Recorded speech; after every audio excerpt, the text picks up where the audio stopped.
So let me introduce our dear guest, lecturer from Tallinn University. Yeah. Yes, Arko Olesk, who is the specialist in research of science communication. When I was driving here and thinking what to say during this short introduction, I have remembered our short discussion during our class, one of the classes, about presentation of the outcomes of research, and we thought about one thing, that we live in the time of extreme extroverts. And that sometimes it could be tricky for certain kind of a person who is not so much, open and so much public person, just to go and to promote her or his research. And it's particularly urgent for maybe not only artistic research, also academic research. But yeah, so maybe you could also touch this aspect, how to communicate your research and how to tell people not necessarily from academic environment what are you doing and why this is important.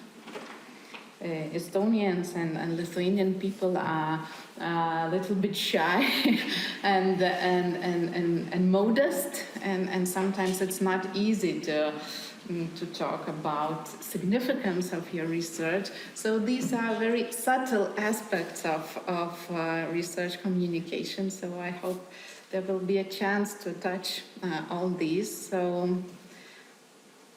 let's make it happen. So the floor is yours. Welcome. Thank you. And absolutely, this is what we will be discussing today.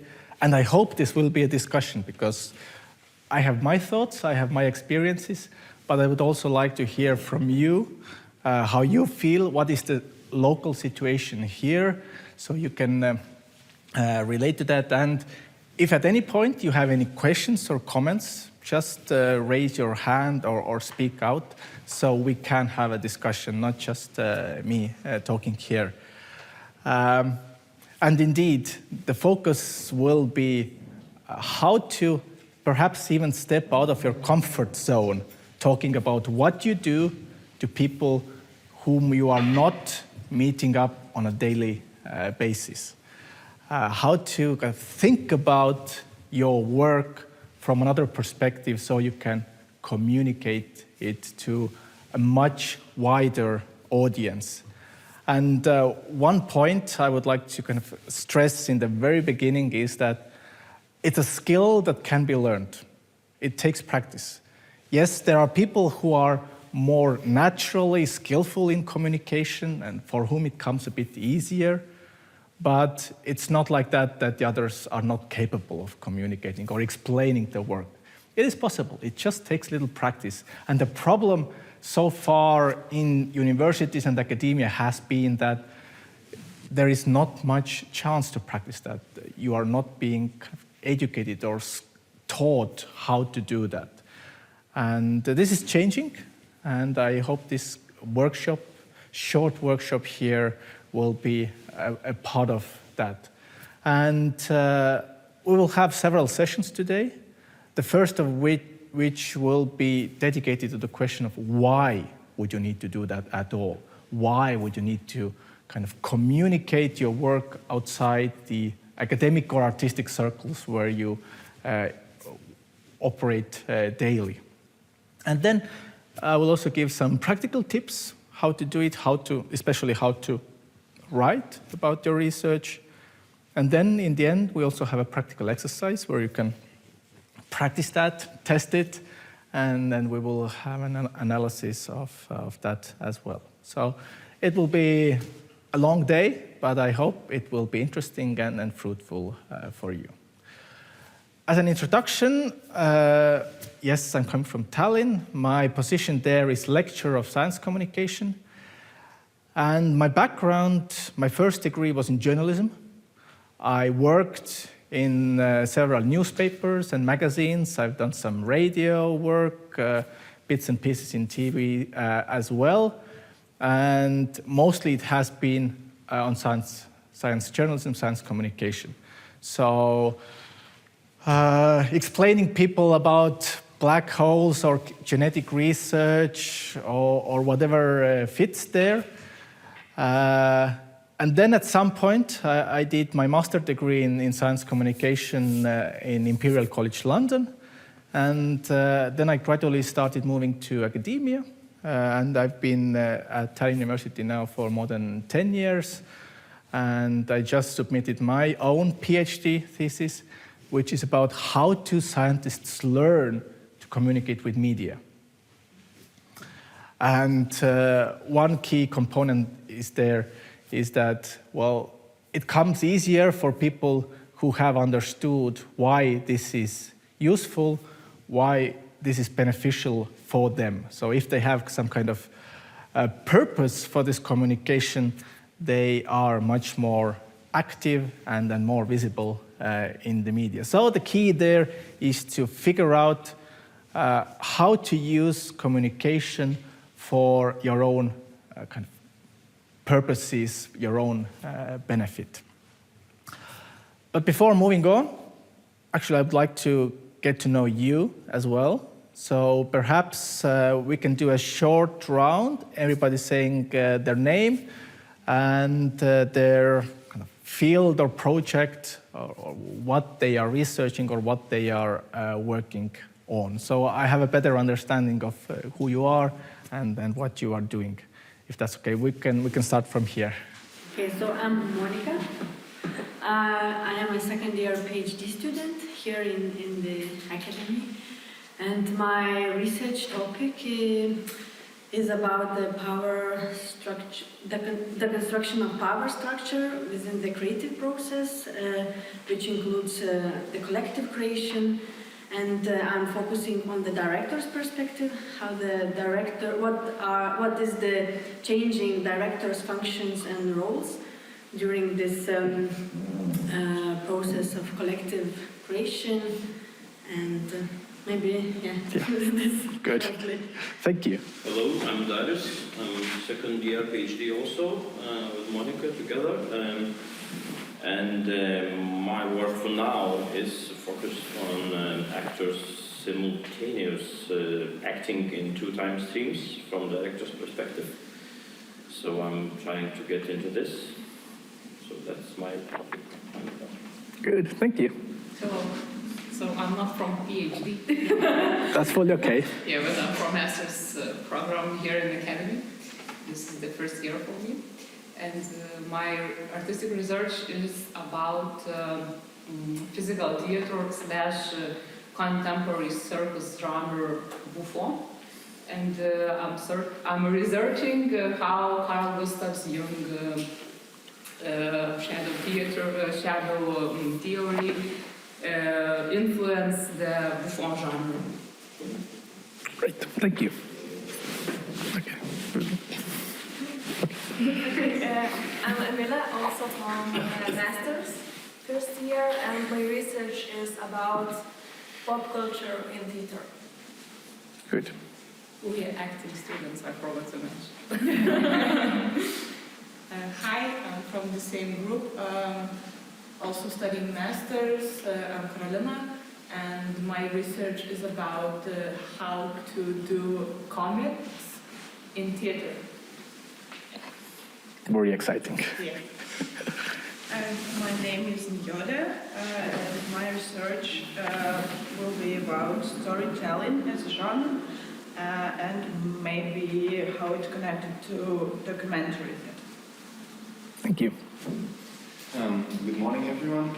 I'm Paulus, a third-year PhD student. My main subject, my instrument is flute, so my research is related to the flute, and I try to discover how flute can relate to identity and how a player can change these identity-related topics. Artistic project research is the way to try it. Okay, thank you. Also, good morning, everyone. My name is also Paulus. My research topic is an opera and creating a character in opera, and I look at it from a point of view of well, opera is a mixture of arts, musical and dramatic discourses are interacting with each other, and so that's how I look about creating an opera character in the interactions between those discourses, musical and dramatic. Thank you. I'm Sophie. I'm actually from the Vilnius Art Academy. I'm a second year PhD, and so my research is about working with coastal ecologies and how you can situate installation artworks within those settings. Thank you. Hello everyone, so I'm not from PhD also. Last year I just finished my bachelor degree in musicology, so here I'm like just free listening. Good. My name is Diana. I finished my studies 4 years ago in the field of media. That's right, in the field of music, and my research was about Triton. Hello, my name is Agna. I'm a psychologist. I teach here in academy, but I do a lot of researches, and now I'm interested in experience of improvisation. That's where I focus my research now. How artists experience it and probably benefit from it. Thank you. Would you like to also? Yes, I can say a couple of words.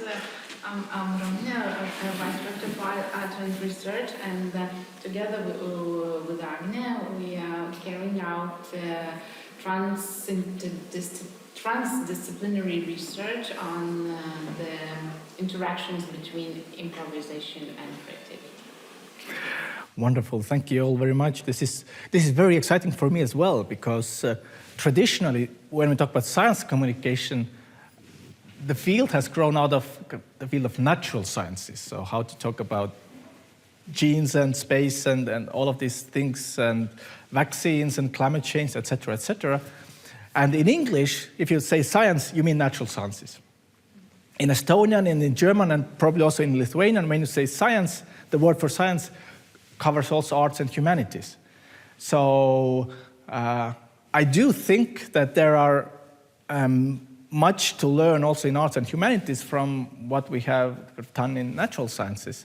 But there are also probably some specific aspects. And if at any point you feel that what I talk here does not apply to you, again, speak out. We can have a discussion and then see whether this is really so.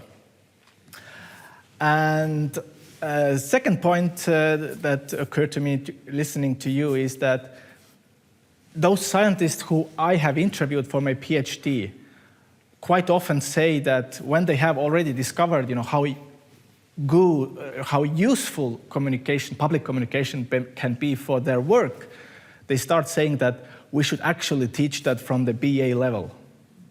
Not wait until PhD, but kind of every student should get a communication kind of course in their studies already on the bachelor's level. So I know that the kind of universities are not very happy about this thought and have even troubles. Also in Estonia, we don't have a specific course for PhD students about this.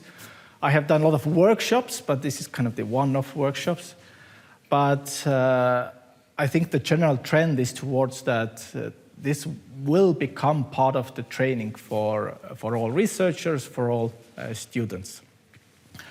And starting with the question, why do we need to do this? There are a lot of important documents that say, yes, science communication is very, very important. We should all be doing that. So this is, for example, the Estonian document, kind of the ethics document for researchers, saying that the researchers should take care that the results reach the broad public and kind of work together to popularize research.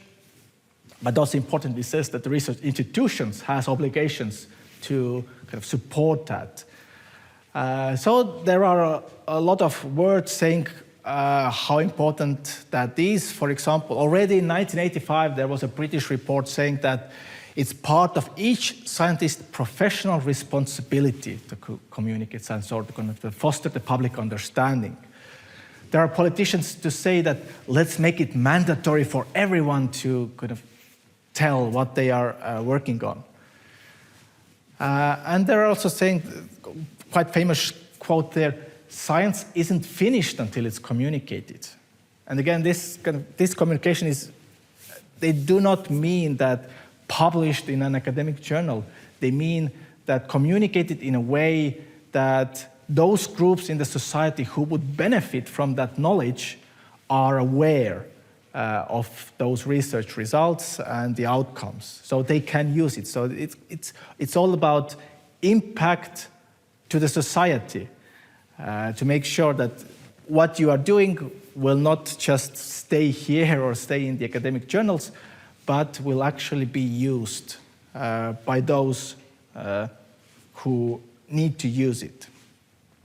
So where are those communication skills needed? There are certain places where you need it. How often does it happen to you that you go to a kind of family birthday party and they ask you, so what exactly are you doing at the university?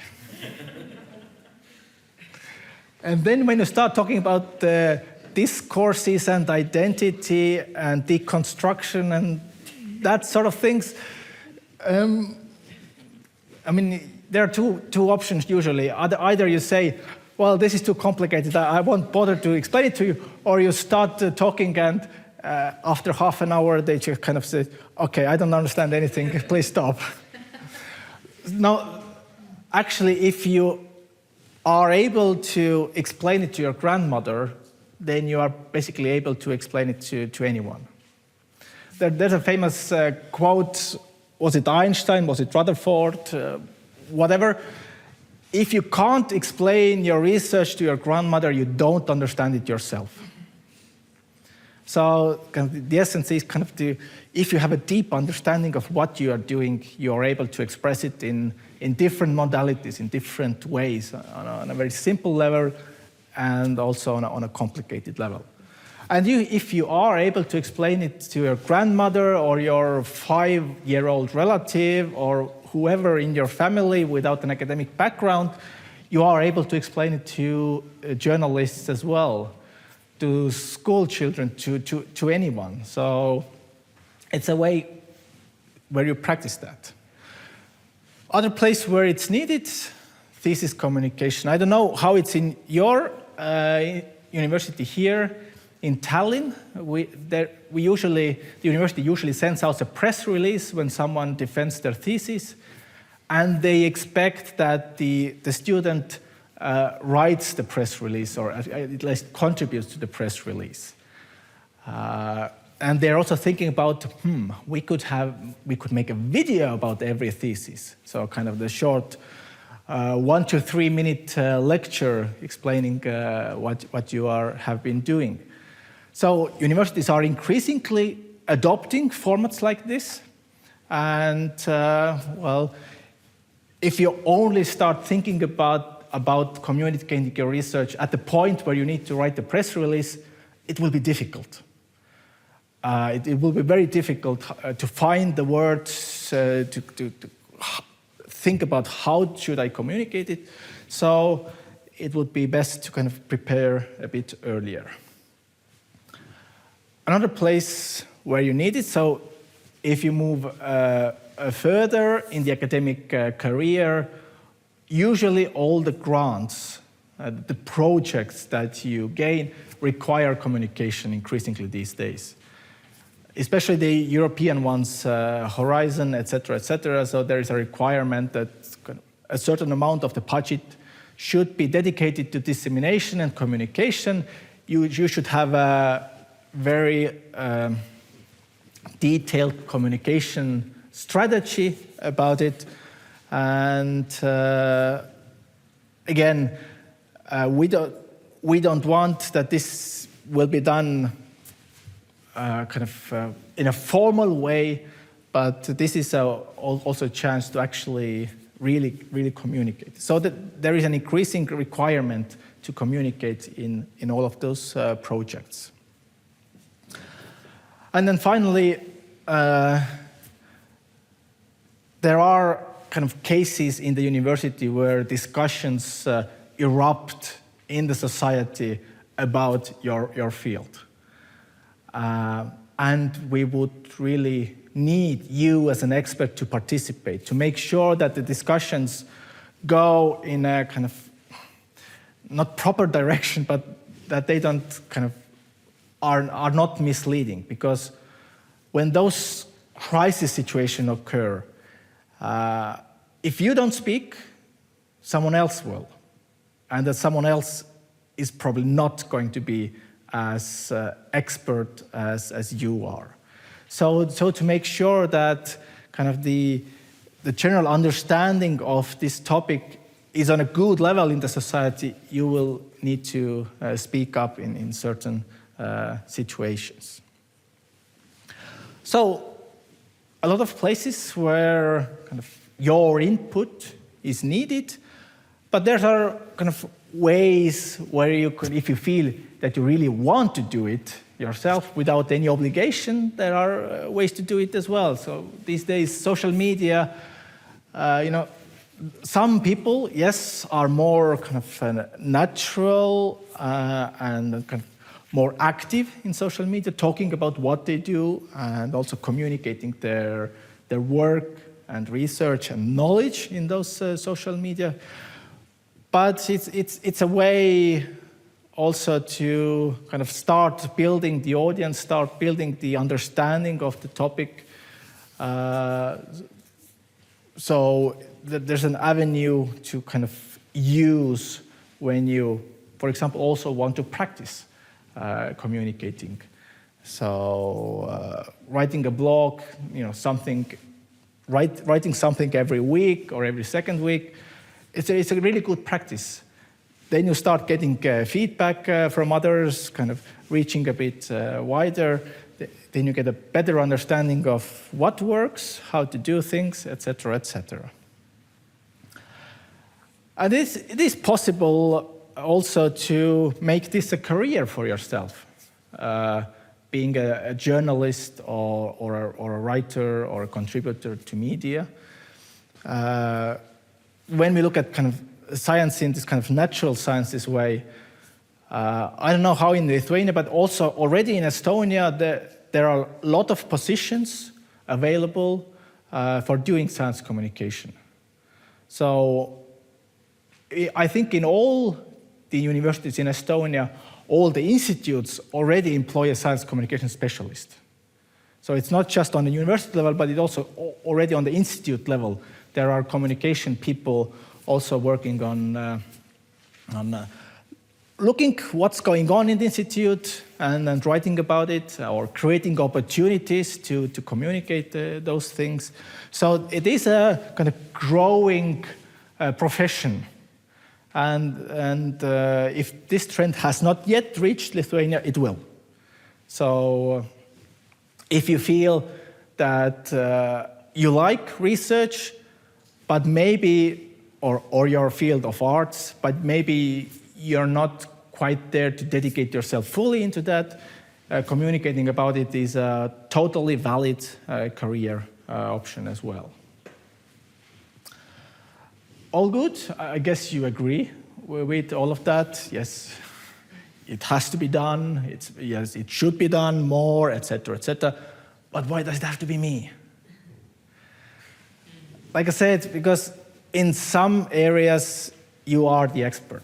You know best what's going on. You know the situations. You are able to guide the discussions in a more proper direction. So even if you're a junior researcher, you don't feel secure or safe in a communication situation, you would like to delegate this obligation to someone else in some situations, it has to be you, because there is no one else who is better about it. And presumably, why you have kind of chosen this track where you're on, you want to make an impact in the society, I guess. Both research and arts are about impacting the society. And communication is a tool to help you do that, next to all of the professional skills that you already do and have. Communication is just a way to expand the audience, to reach groups whom you're not able to reach in those traditional ways. So, what does science communication give us? Why do we need to talk about science or research? There's a kind of very selfish reason as well. It does benefit kind of your field, your area.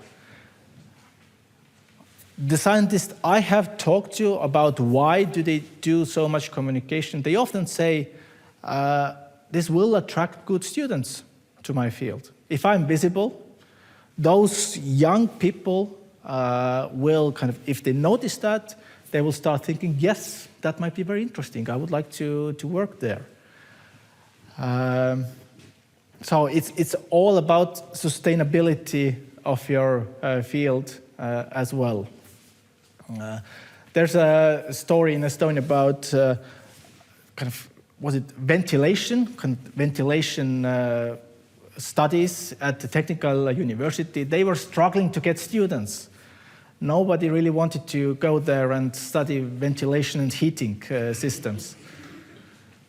So there's a young professor coming back from US, looks at the situation, says, well, this is not really good.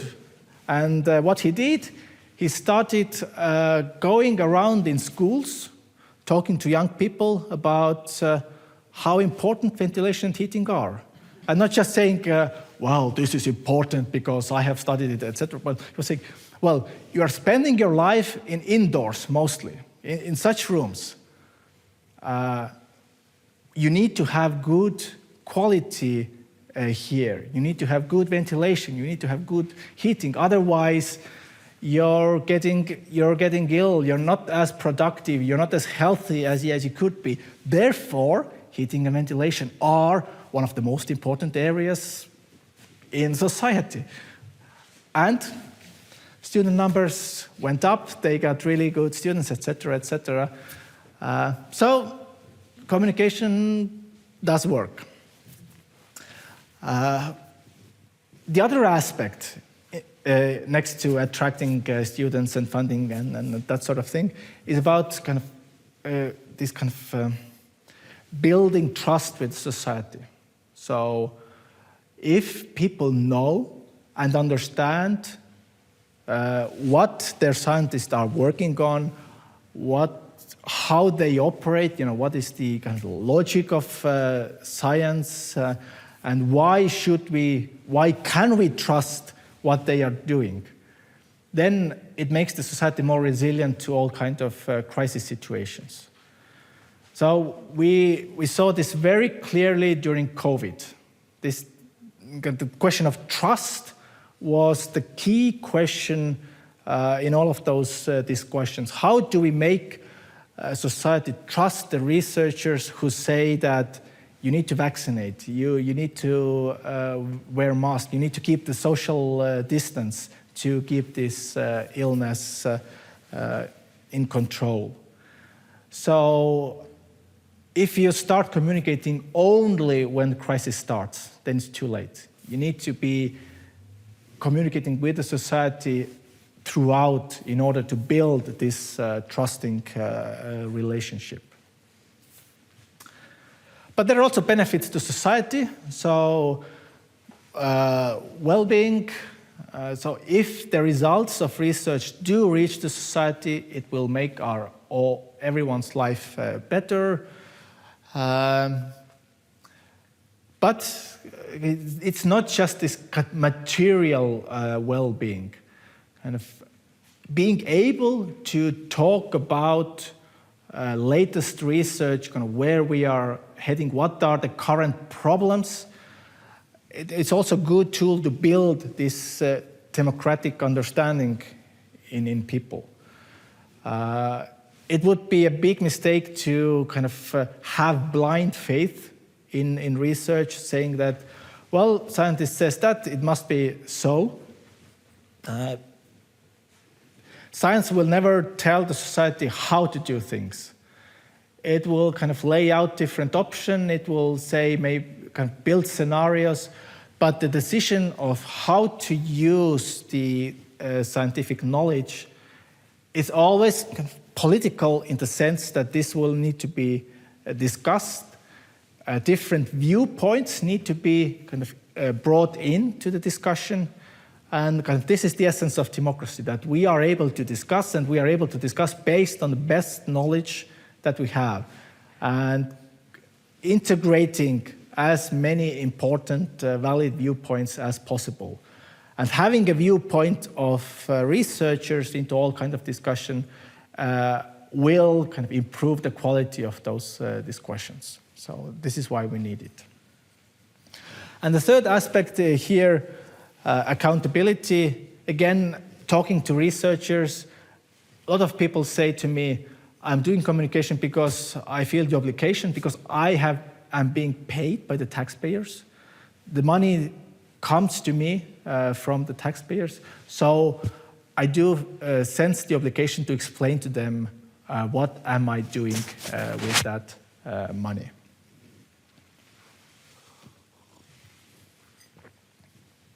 And in the end, we also hope that there will also be benefits to those people whom we talk to, that they are able to make better decisions. For example, health behavior with vaccines, etc. But we also acknowledge that there is actually a cultural value in kind of knowing what's going on, what's the latest research, how are scientists tackling different problems, what are the problems that they are tackling. And this might be kind of more relevant to you as well, kind of this, why you communicate this kind of, this is part of the national culture that you are expanding, and therefore we would really like people to kind of relate to that and tell them that if you kind of feel a citizen of this country, then it's kind of valuable and interesting for you to know as well what's going on here. So kind of one set of reasons why we need science communication. There's another scheme that has been developed, kind of or arguments that have been brought out of why do we need to engage the public in research. Again, we see that there are different purposes for that, and they are all valid purposes. The key there is then for everyone to kind of understand or define for themselves what is my purpose for this research. We see kind of, it could be that the representation of voices is a valid point also for doing communication or doing your research and communicating about it, up to shaping policy or to avoid controversies or educating the public. These are all different but equally valid objectives. We just want you to start thinking about why am I doing this as well. Like, I mean, it's so much context dependent. Therefore, it's not kind of possible for me to say you should do this, because it's up to you to kind of feel what is the context in your country or in your kind of this closer group and decide based on that. And another aspect, where does science communication as a field come from? It comes from the sense at some point in the society that there are different problems in the relationship between science and society. And this is why kind of researchers and institutions started to talk about that we need more scientists to communicate. So there are kind of all of these different problems that in the Western Europe were acknowledged maybe in the 1980s. In our countries, I think in Estonia, around 2000, 2005 was kind of this breaking point where the same kind of sense of those problems created a number of programs on the national level and on the universities level that really work or are dedicated to science communication. And by now we have kind of this well-developed ecosystem, I would say. So science communication has always been practical in the sense that it is trying to address some societal problems. So it's not just good thing in itself, but it does try to solve problems. So, but what makes it difficult? So again, I think we all agree that yes, this is also needed and valuable, etc. But why do scientists do not do that as much as we want them to do? Lots of problems. There are many aspects that when I talk to scientists, I hear as explanations of why they are not doing that. Some say that, what does it change? That there's no impact. Some say it's what I do is too complicated. It's not, I cannot explain it anyway, so I'm not going to try. Some people are afraid of simplifying things, especially the more junior researchers, thinking that if I go, let's say, on TV and I explain this thing very simply in 1 minute, next day this professor from next door will come to me and give me a lecture of how many mistakes you made in that 1 minute. That does happen because researchers are very kind of precise, and they think that all nuances should be covered and brought out about something. So, because this academic culture is still impacting that as well.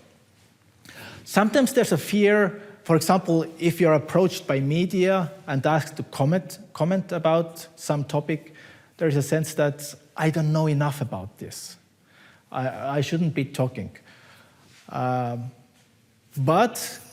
quite often, actually, your expertise that you have gained at the university will allow you to kind of bring yourself up to date on that topic in a short matter of time and actually explain it in a level that is required in media without any problems. Media is not expecting a 2-hour lecture on a topic. They are expecting 2 or 3 sentences or maybe 3 to 5 minutes to explain something. And this is something that with academic background you're able to do as well.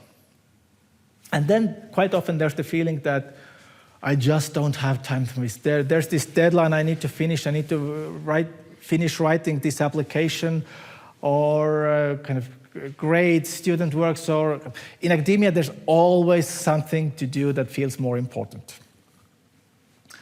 But then, why do I say these are all mental barriers? Because it does depend on how you think, what do you consider important, and what do you dedicate your time on. So again, those visible scientists have kind of come to this realization that it's all about priorities.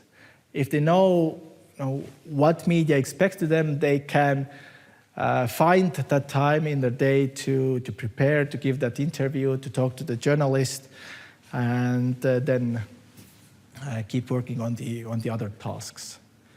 So quite often it's about, yes, how you think about things. But there are also more kind of specific problems. Indeed, in universities these days, there's not much kind of motivation for researchers to do communication. It depends what they are evaluated on. Also, as a PhD student, you have to have attestations every year, I guess. What is it that you are being asked for? What is it? The courses that you have passed, the articles that you have written. And I guess, let's say, if you have written a popular article, does anyone care? Does anyone say that, well, yes, well done? Or do they say, you shouldn't be wasting your time on that, you should be writing your articles?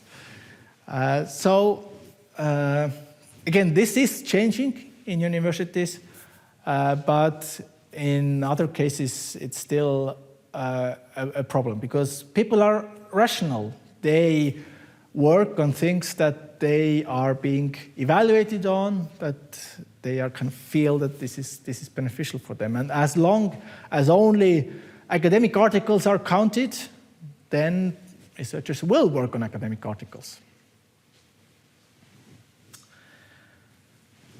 And then finally, as I mentioned, those skills are not being taught at universities. Therefore, it is always a difficult transition to do kind of public communication. And then I found on Twitter about a year ago someone saying that actually no one in humanities actually knows how to write to a kind of popular audience. And then this might be true. Again, all the academic system is training us to write in an academic way, but this way is not suitable for communicating to other kind of audiences. So we need to train those skills as well. And yeah, I mean, if those skills are not trained, if you are going to interact, let's say, with a journalist without having those skills, the first experiences might be quite negative for you. And I have heard many stories like that. They're kind of elder scientists saying to me, yes, in 1995, I gave an interview with a journalist. It was terrible. They got it all wrong. And after that, I have never dealt with media again. Well, you can think about it like that. You can think that this is the journalist problem, but you can also think that maybe this was my problem. That what were the things that I could have been done better? And because the worlds of media and academia are quite different, conflicts are quite easy to happen. And yeah, that's the most sad situation when a researcher decides after one negative experience that I don't want to do this again. So yeah, this is why we want people to have those skills, that they are kind of able to switch to this public communication mode and then be successful there. Any comments or thoughts so far?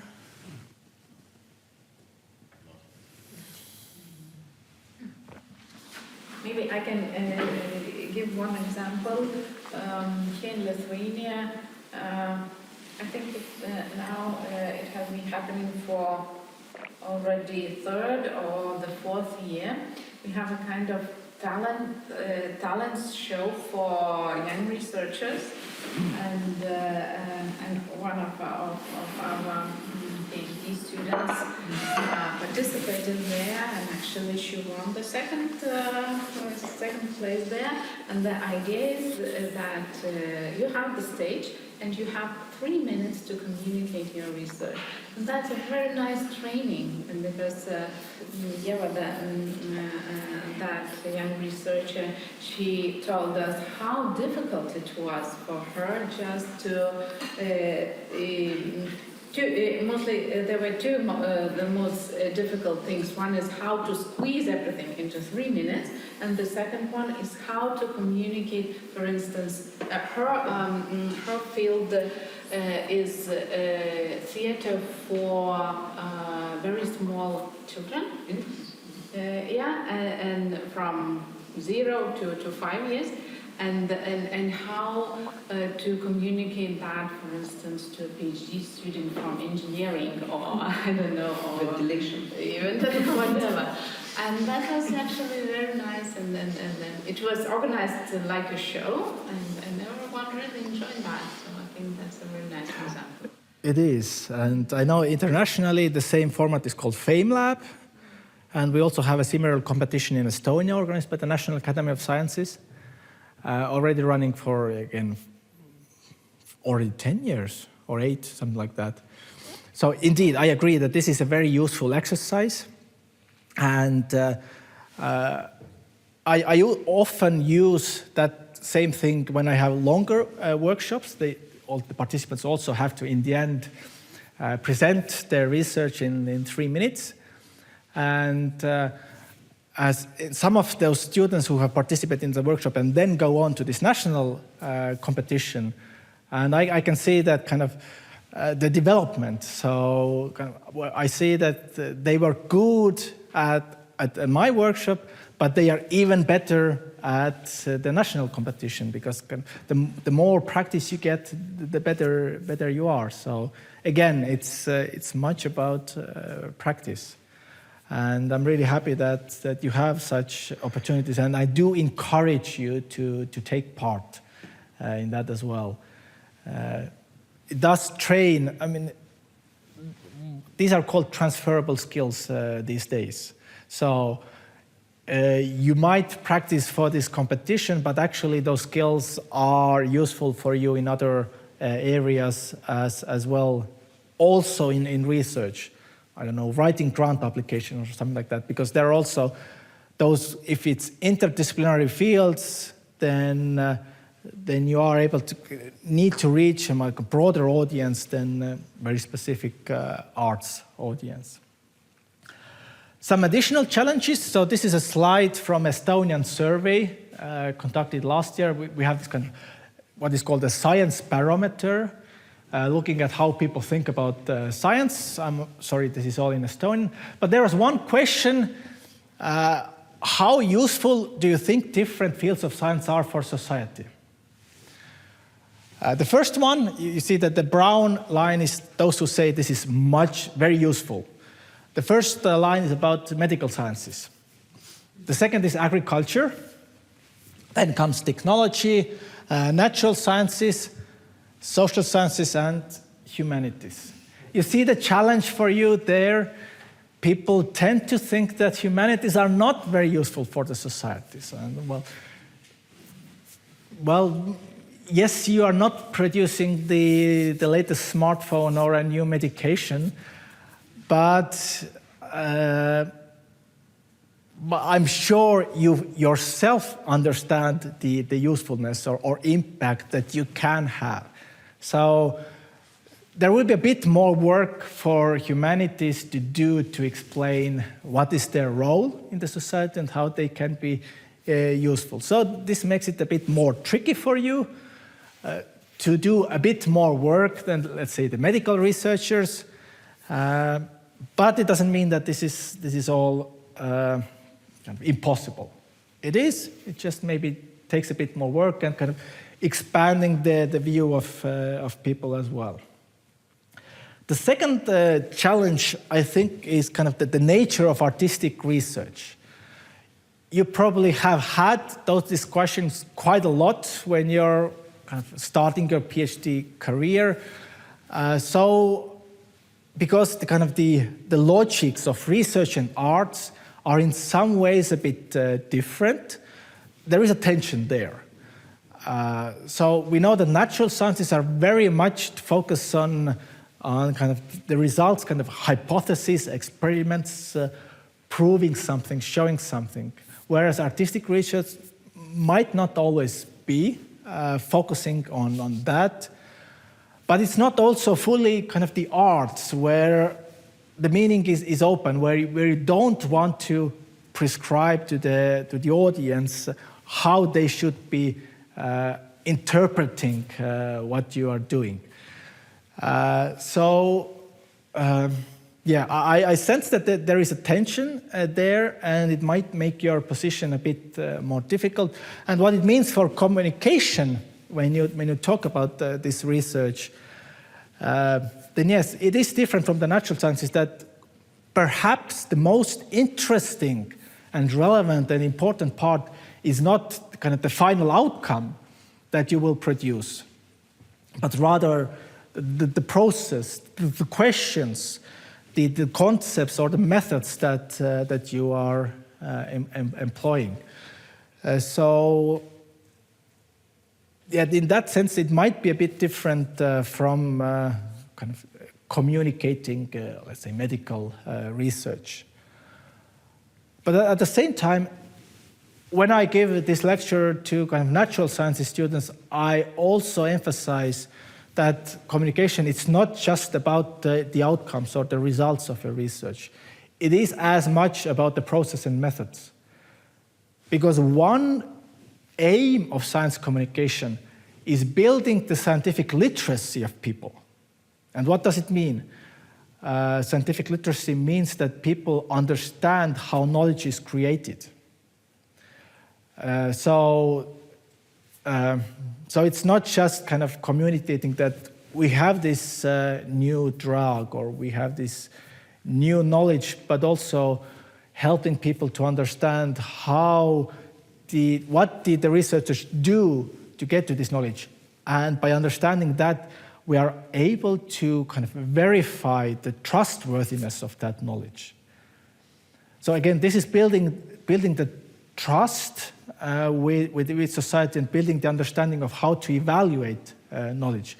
Because in this today's world where we are being encountered by a lot of information and a lot of contradicting information, we need those tools to understand what kind of information is more trustworthy and what is less.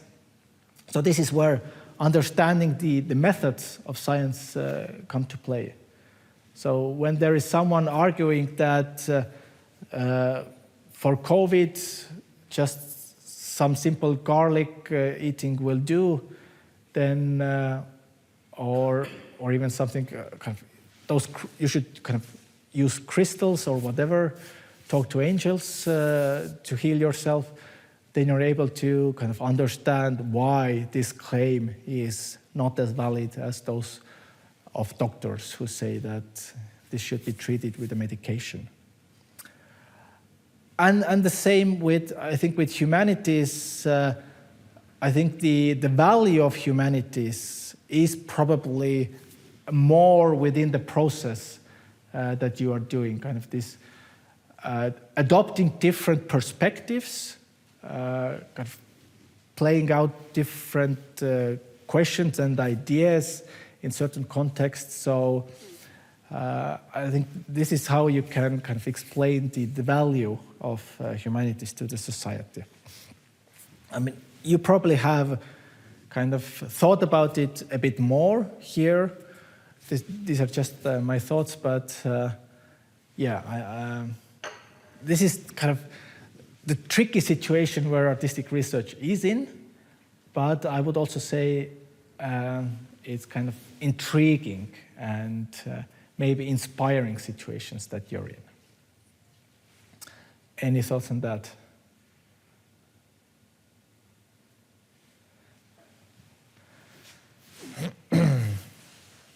Okay. Just think about it. So, when you really start communicating, so what's the trick? How to do it? What is the most important thing when you start communicating? So I pose it in a question like this. So, what's the difference between a researcher and a journalist? So we know that both of them are curious people. They want to find out the truth, and they want to talk about things in an objective way. But what is the biggest difference between them? Any ideas?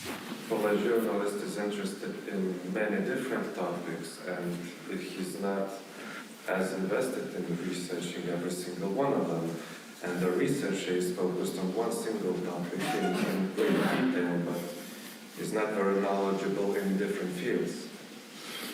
That can be true, although there are quite kind of specialized journalists as well these days, quite focused and can be quite kind of knowledgeable and in-depth about a certain topic as well. So yes, there is something that, but I would argue maybe that's not the most important difference. What I'm thinking, maybe the journalist collects the data, collects the information, and the researcher tries and does it. That, I don't know, finds the information through the doing and the trying. I mean, yeah, creates knowledge, Yeah, but it can have been driven by the same impulses, why they are doing that. So there is some difference in the methods, but kind of the general idea is, I would argue, still the same. Maybe a researcher or scientist communicates to academic society and journalists to wider public? Exactly. The audience, it's the biggest difference. Communicating to your peers and communicating to the society. And that difference kind of creates or designs all of the other aspects of, designs how you do it. The general ideas might be the same, but kind of the way that you communicate are different because of that. And you just need to kind of understand it when you look at academic publications and newspaper articles. You see how different they are in their style, in the words, and this is because of that. Because kind of the way that you communicate is being designed by to whom you communicate, because you always need to adapt your style with the audience. Because the purpose of communication is to convey a message and to make sure that the message will be received and understood. You will need to speak in a way that ensures that. And if there are barriers on the way, then this will not happen. So you have your purposes. Your purposes can be different, whatever you talk about, kind of specific work or more about your university or science as such. But there is always the audience that you need to consider. You will think, do they notice this at all? Does it matter for them? And do they understand what you are trying to say? And to kind of answer these questions or kind of make sure that you are able to answer these questions, you need to consider different things in your communication. So you need to choose the right channel to make people notice it. You need to frame your message in a way that this will matter to them. And you will kind of write it in a style or present it in a style that helps people to understand this. So this is what constitutes kind of thinking or planning your communication. And my main suggestion is, if you start thinking about communicating your works, you need to think about different levels. First, you think about, what is actually the problem that I want to solve? What is my objective? And based on that, you are then able to select who are the target groups to who I speak to. And one note, there is no such thing as a general public. I mean, there's usually when you ask people, who do you want to know about this, they say, I want everyone to know, I want the general public to know. But there is no such thing as a general public. So there are so many different groups in the public, school children, politicians, businessmen, artists, teachers. It's always more effective if you kind of have in your mind an idea who might be kind of more specific groups who you want to talk to. And then this then kind of guides you to the selection of the channels and formats, which will be talk later. And then finally, there's the practical level of how to do it. What's the quality of communication, the style, and that sort of thing. And again, important thing, you don't have to do everything yourself. Actually, there are professionals who are able to help you. I hope your university also has a communication specialist, I guess, and department who does communication. So they're there for you. They can help you. It's time for a coffee break. And then we'll continue with channels and formats. So the break, 15 minutes.